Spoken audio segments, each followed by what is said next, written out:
तो ये क्वेश्चन आप लोग सॉल्व कीजिए सबसे पहले। अगर आप लोगों से ये क्वेश्चन सॉल्व हो जाता है, इसका मतलब आपका जो कंसेप्ट है ये क्लियर है बिल्कुल। ठीक है, नमस्ते विद्यार्थियों, स्वागत है आप सभी का आपके अपने चैनल गणित एकेडमी इंजीनियरिंग लेक्चर्स में। तो आज का जो सेशन है ये कंटिन्यूएशन है, हमारा जो सर्किट थ्योरी वाला प्लेलिस्ट चल रहा है उसी में आज हमारा लेक्चर 4 है। तो आज हम देखने वाले हैं किरचॉफ करंट लॉ केसीएल, जिसे हम शॉर्ट में जानते हैं, और किरचॉफ वोल्टेज लॉ जो कि हमारा केवीएल है, इसके बारे में हम पढ़ने वाले हैं। ठीक है, तो चलिए फिर वीडियो सेशन को स्टार्ट करते हैं। तो यहां पे देखिए, जो ये दोनों लॉज है ये दिया गया था गुस्ताव रॉबर्ट किरचॉफ, जो कि एक जर्मन प्रोफेसर थे। इन्होंने ये लॉ दिया था।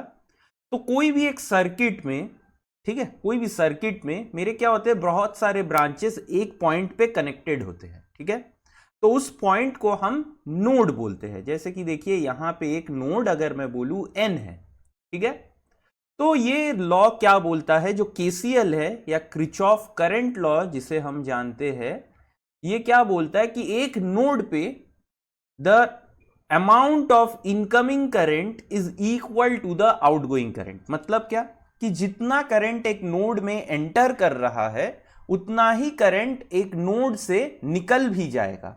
अब ये क्यों होता है? क्योंकि चार्ज जो है ये कभी भी एक नोड में एक्यूमुलेट नहीं कर सकता है। ठीक है, क्योंकि नोड जो है ये हमारा चार्ज स्टोरिंग एलिमेंट ना तो है, ना तो चार्ज स्टोरिंग पॉइंट है। तो इसके पास जितना भी चार्ज आएगा ये उतने ही चार्ज को दे भी देगा। ठीक है, so it is based this property, this law, it is based on the principle of charge conservation.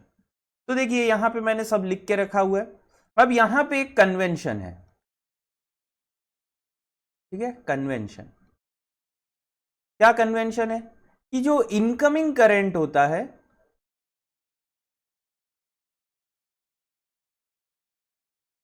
ठीक है, इनकमिंग करंट को हम हमेशा नेगेटिव लेते हैं और आउटगोइंग करंट को हमेशा हम पॉजिटिव लेते हैं। ठीक है, आउटगोइंग करंट को हम पॉजिटिव मानते हैं, इनकमिंग को हम नेगेटिव मानते हैं।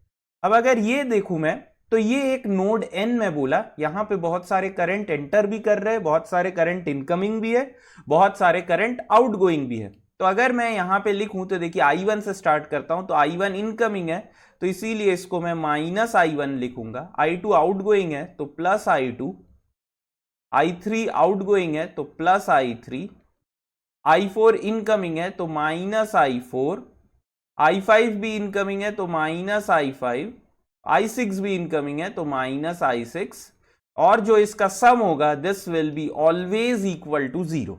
ठीक है, this will be always equal to 0। तो यहां पे मैं क्या लिख सकता हूं, i1 plus i4 plus i5 plus i6 is equal to i2 plus i3। ठीक है, तो केसीएल जो है ये एक बहुत ही इंपॉर्टेंट लॉ है हमारा नेटवर्क थ्योरी में। इसके हेल्प से हम बहुत सारे क्वेश्चन सॉल्व कर सकते हैं। तो ये एक कन्वेंशन हम फॉलो करते हैं। अब ऐसे नहीं कि इसी को करना है, कोई इसका उल्टा भी कर सकता है। इनकमिंग करंट को पॉजिटिव मान लेंगे, आउटगोइंग करंट को नेगेटिव सॉल्व करेंगे, तब भी यहां पे आंसर आ जाएगा। ठीक है, आंसर आ जाएगा। लेकिन मैं हमेशा यही वाला कन्वेंशन जो है फॉलो करता हूं। इसी के हेल्प से आप देखोगे कि मैं आगे भी क्वेश्चन सॉल्व करूंगा। ठीक है, तो आप लोग अपना अगर कोई दूसरा है तो फॉलो कर सकते हो, कोई दिक्कत नहीं। अब देखिए यहां पे एक छोटा सा क्वेश्चन है मेरे पास। ठीक है, क्वेश्चन क्या है कि यहां पे एक सर्किट, तो थोड़ा सा मैं इसको क्या करता हूं, ऊपर ड्रैग कर लेते हैं।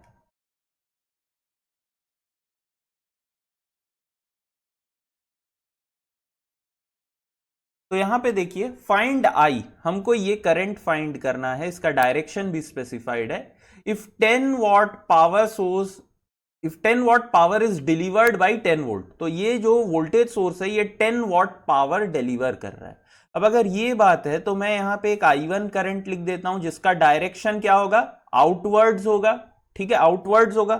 तो अगर आप लोगों ने मेरा पावर एब्जॉर्ब पावर डिलीवर्ड वाला अभी तक लेक्चर नहीं देखा है तो मैं उसका जो लिंक है ऊपर आप लोगों को अभी दिखेगा, वहां पे आप लोग देखिएगा तो वहां आप पता चलेगा कि एक सोर्स जब डिलीवर करता है तो वहां से करंट उसके पॉजिटिव टर्मिनल से बाहर आता है, या it follows basically what, it follows the opposite style of passive convention of flow of current. ठीक है, तो यहां पे I1 जो है बाहर की तरफ आएगा, तो पावर कितना बोला गया है, 10 वॉट पावर दिया जा रहा है, तो पावर इज 10 वॉट, वोल्टेज कितना है 10 वोल्ट, करंट मुझे पता नहीं है जिसका वैल्यू I1 है, तो I1 कितना आ गया, I1 आ गया मेरे पास 1 ampere, so this is equal to 1 ampere. तो 1 एम्पियर देखिए यहां पे आ रहा है। अब यहां पे ये वाला जो नोड है, ठीक है, अब ये नोड अगर मैं इसको n मान लूं तो ये भी n है, ठीक है, और ये भी n है। क्यों?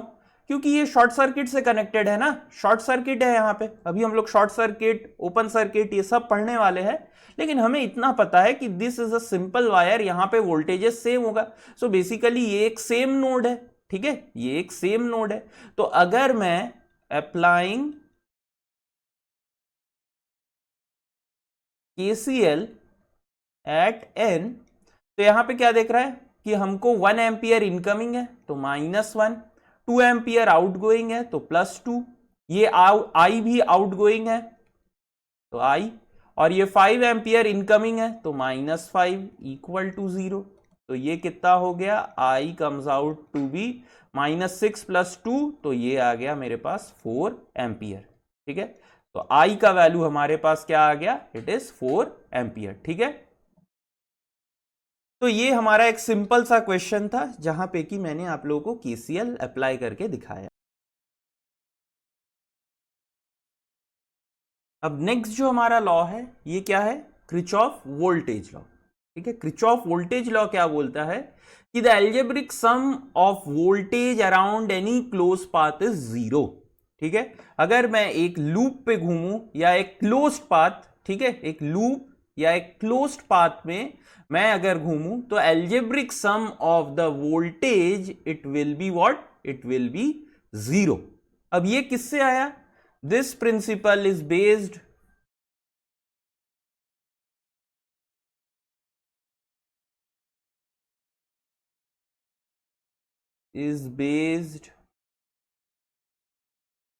on the conservation of energy। Energy conservation पे ये बेस्ड है। ठीक है, एनर्जी कंजर्वेशन पे बेस्ड है। कैसे? तो देखिए मैं आपको बता दूं कि अगर मेरे को एज्यूम कीजिए 1 कूलम्ब चार्ज, ठीक है, क्या बोल रहा हूं, 1 कूलम्ब चार्ज अगर मुझे C से A लेके जाना है, ठीक है, C से A लेके जाना है, तो या मैं क्या करूं, या तो मैं ये डायरेक्ट पाथ फॉलो कर लूं, ये वाला, ठीक है, C से A चला आया मैं, या मैं क्या करूं कि मैं C से B जाऊं और फिर B से A आऊं। ठीक है, तो 1 कूलम्ब चार्ज अगर मैं ले जाना चाहूं कोई भी एक पाथ पे, तो जो एनर्जी होता है this is what, this is basically independent of the path followed. ठीक है, independent of the path followed. तो अब अगर मैं यहां पे एनर्जी कैलकुलेट करूं, ठीक है, एनर्जी हमको क्या पता होता है, V is equal to dW/dQ, या energy is equal to voltage into charge होता है। ठीक है, वोल्टेज इंटू चार्ज होता है। तो वोल्टेज अगर मैं C से A जा रहा हूं, ठीक है, C से A, तो मेरा वोल्टेज कितना है, -V1 आपको दिख रहा है, -V1। क्यों? क्योंकि मैं ये पाथ फॉलो किया तो मुझे पहले माइनस दिख गया, तो -V1 इंटू 1 कूलम्ब। और अगर मैं C से B जाके फिर A आऊं, तो C से B जाके फिर A, तो यहां पे अब वोल्टेज कितना है, तो देखिए पहले +V3 फिर -V2, तो V3 -V2 इंटू 1 कूलम्ब। तो ये दोनों क्या है, this two are basically the same. तो मैं यहां पे क्या लिख सकता हूं, -V1 equal to V3 -V2। ठीक है, या इसको अगर इधर लेके आऊंगा तो -V1 -V3 plus V2 equal to 0। और अगर आप यहां पे KVL लगाओगे इन दिस लूप तो आपको दिख रहा है यही इक्वेशन मिलेगा, -V1 plus V2 minus V3 equal to 0। अब कैसे लगाया है इसको तो देखो दिखाता हूं मैं यहां पे आप लोगों को, ठीक है। तो KVL लगाने के लिए हमेशा ध्यान दीजिए कि KVL starts from the same point and it will terminate at the same point only. तो अगर मैं यहां से स्टार्ट किया और मैं ये जो क्लोज्ड लूप है मैं ये वाले डायरेक्शन में मैं KVL का डायरेक्शन लेता हूं, ठीक है। ये वाला जो है मेरा KVL का डायरेक्शन है। अब अगर ये है तो जैसे कि मैं यहां से देखना स्टार्ट किया तो देखो सबसे पहले यहां पे आया तो -V1 दिख गया तो लिख दो -V1। फिर आगे ऐसे देखते गया तो मेरे को क्या दिखा +V2 तो यहां पे मैंने लिख दिया +V2। फिर और थोड़ा सा गया यहां पे आया तो दिखा -V3। फिर यहां से ऐसे आके देखा क्या मैं जिस पॉइंट पे स्टार्ट किया उसी पॉइंट पे वापस, इसका मतलब KVL खत्म यहां पे तो मेरा आ गया। तो देखो ये इक्वेशन जो है this is your equation of KVL, ठीक है। ये क्या हो गया मेरा इक्वेशन ऑफ योर KVL। तो ये मैंने KVL लिखा। अब यहां पे एक और चीज मैं दिखाना चाहता हूं, ठीक है।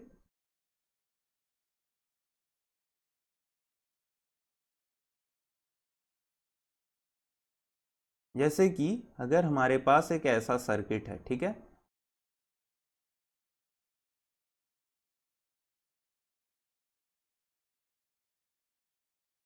और मैं बोल दूं कि ये सर्किट में करंट जो है इस डायरेक्शन में है, ठीक है। तो क्योंकि ये R है, ये L है और ये C है, तो these are all passive element. ये पावर को क्या करते हैं एब्जॉर्ब करते हैं। तो वो पैसिव एलिमेंट में हमको क्या पता है डायरेक्शन ऑफ करंट जो होता है पॉजिटिव से एंटर करता है, तो ये हमेशा पॉजिटिव से एंटर करेंगे। तो यहां पे मैं इसको लिख देता हूं VR VL VC, ठीक है। ये वोल्टेजेस है, वो VR जो है voltage across R, VL voltage across inductor, VC voltage across capacitor. तो अब अगर मैं KVL लिखना स्टार्ट करूं तो एज्यूम कर लो कि मैं ये पॉइंट से स्टार्ट करता हूं, ठीक है, और मेरा डायरेक्शन भी जो है KVL लिखने का वो यही वाला है, ठीक है। तो अब अगर मैं यहां से स्टार्ट करता हूं तो सबसे पहले मुझे क्या दिख गया -V, ठीक है। फिर ऐसे चला तो +VR, फिर आगे चला तो +VL, फिर आगे आया तो +VC इज इक्वल टू 0, ठीक है। ये कैसे हुआ जब मैं इस डायरेक्शन में मूव किया। लेकिन अब अगर एज्यूम करो कि मैं ये वाले डायरेक्शन में मूव करता है ऐसे, तो क्या होता। तो यहां से ही स्टार्ट करता हूं फिर से। तो देखो जब इस डायरेक्शन में ऐसे मूव किया तो सबसे पहले मुझे क्या मिला -VC। अब और एक चीज, ये क्योंकि इंपीडेंस है RL और C, ये बेसिकली इंपीडेंस प्रोवाइड कर रहा है। और डायरेक्शन ऑफ करंट देखो कैसा है, ये तो इस डायरेक्शन में है। तो कभी भी अगर KVL मैं डायरेक्शन ऑफ करंट के अपोजिट लगाता हूं तो वहां पे नेगेटिव आना स्टार्ट होगा। तो देखो यहां पे मैं क्या लिखूंगा -VC, ठीक है, -VC, फिर -VL, फिर -VR plus V equal to 0। तो बात वही है, सेम है, ठीक है। दोनों इक्वेशन जो है ये सेम है। तो ये बेसिकली क्या हो गया हमारा KVL हो गया। अब आप लोगों को मैं एक चीज बोल दे रहा हूं, देखिए क्वेश्चन प्रैक्टिस में ये वाले सेशन में कम करवाऊंगा, लेकिन मेरा और एक प्लेलिस्ट जो है नेटवर्क का बना हुआ है जहां पे कि कंसेप्ट थ्रू क्वेश्चंस मैंने बनाए हैं, ठीक है।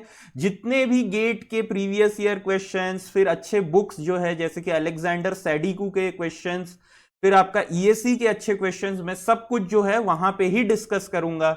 यहां पे मैं बेसिक थ्योरी आप लोगों को बताऊंगा, साथ ही जो है कुछ एक आध दो क्वेश्चंस मैं यहां पे बताऊंगा। नहीं तो क्या है ये वाला सेशंस जो है ना ये काफी लंबे होते चले जाएंगे, ठीक है। तो इसीलिए आप लोग कंसेप्ट थ्रू क्वेश्चन वाला जो प्लेलिस्ट है उसको भी फॉलो कीजिएगा। नीचे लिंक मैं डिस्क्रिप्शन बॉक्स में दे दूंगा आप लोगों को। अब देखिए यहां पे एक क्वेश्चन मैं आप लोगों के लिए लेके आया हूं, ठीक है। तो ये क्वेश्चन आप लोग सॉल्व कीजिए सबसे पहले। अगर आप लोगों से ये क्वेश्चन सॉल्व हो जाता है इसका मतलब आपका जो कंसेप्ट है ये क्लियर है बिल्कुल, ठीक है।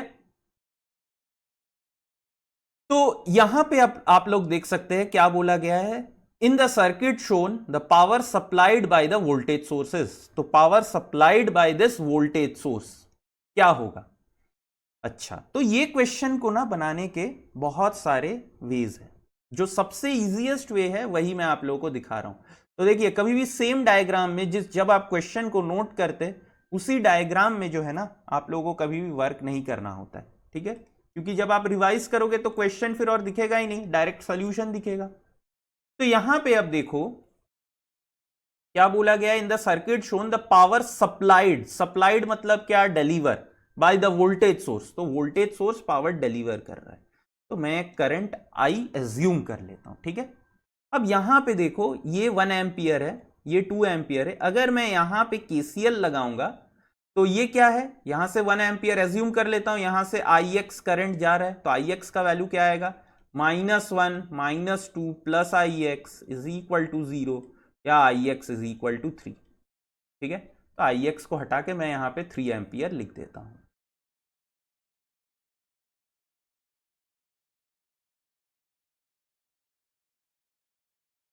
एम्पियर, ठीक है?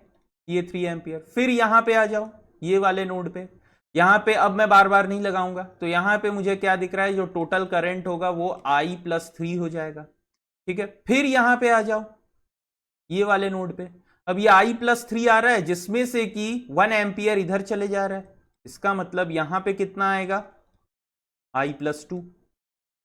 अब ये I + 2 यहां से आ रहा है, देखो यहां पे आ गए, तो ये I + 2 है, जहां से कि 2 एम्पियर चला गया, फिर मेरे पास आई आ गया। तो अगर आपने सारे के सारे ब्रांचेस में करंट प्रॉपरली अगर डिवाइड किया है, तो देखिए इनिशियली मैं यहां पे आई माना था, तो यहां पे देखिए विदाउट एनी एक्सटर्नल, यहां पे एज्यूम नहीं किया हूं, यहां पे मैथमेटिकली ये आई आया, ठीक है? आई मैंने यहां पे एज्यूम किया था, लेकिन यहां पे सारे ब्रांचेस में करंट डिवाइड करने के बाद फिर से मैथमेटिकली भी आई आ गया। तो कभी भी अगर ऐसे आ जाता है, इसका मतलब आपके सारे के सारे जो ब्रांचेस है उसमें करंट आपने प्रॉपरली डिवाइड किया। अब आपको क्या करना है, power supplied by the voltage source. अगर मैं किसी तरह ये आई फाइंड कर लूं तो मेरा पावर आ जाएगा, ठीक है? तो आई कैसे फाइंड करें? तो उसके लिए देखिए, अगर मैं ये वाले लूप में, ठीक है, ये वाले एक्सटर्नल लूप में अगर मैं केवीएल लगा दूं, तो ये भी एक क्लोज्ड पाथ ही है, ठीक है? अगर मैं केवीएल लगा दूं ये वाले क्लोज्ड पाथ में, तो मेरा आई का वैल्यू आ सकता है क्या? देखो, तो यहां से स्टार्ट करता हूं लिखना, तो क्या लिखूंगा? -10, फिर यहां आया तो I + 3, फिर यहां पे भी I प्लस, मतलब ये दो 1 ओम 1 ओम सीरीज में है, तो मैं इसको 2I + 3 लिख दिया। फिर देखो, ये 1 ओम और ये 1 ओम भी सीरीज में है, करंट कितना फ्लो कर रहा है? I + 2, तो 2I + 2, ठीक है, इज इक्वल टू, केवीएल खत्म हो गया क्योंकि यहां से वापस आके फिर सेम पॉइंट पे, इज इक्वल टू 0। तो जरा इसको सॉल्व करेंगे, तो -10 + 2I + 6 + 2I + 4 = 0। तो ये 10 तो कैंसल हो गया, I का वैल्यू मेरे पास आ गया कितना? 0 एम्पियर। तो I का वैल्यू 0 आ गया, मतलब पावर कितना होगा? 10 volt into 0 ampere, so that is equal to 0 watt. Option A is your correct answer for this question. ठीक है? तो आज का जो वीडियो सेशन था, इसमें बस हम लोग इतना ही कवर करेंगे, केसीएल, केवीएल और एक क्वेश्चन। तो बाकी जो क्वेश्चंस मैं आपको बोला वो कंसेप्ट थ्रू क्वेश्चंस में आपको दिख जाएगा, ठीक है? तो अगर आपको वीडियो में कोई भी डाउट रहता है तो आप लोग नीचे कमेंट सेक्शन में जरूर कमेंट कीजिए, मैं सॉल्व करने का कोशिश करूंगा। और अगर वीडियो सेशंस पसंद आए तो लाइक और शेयर जरूर कीजिए, और अगर आपने मेरे चैनल को सब्सक्राइब नहीं किया है तो प्लीज सब्सक्राइब जरूर कर लीजिएगा, ठीक है? तो चलिए फिर मिलते हैं नेक्स्ट सेशन में। धन्यवाद।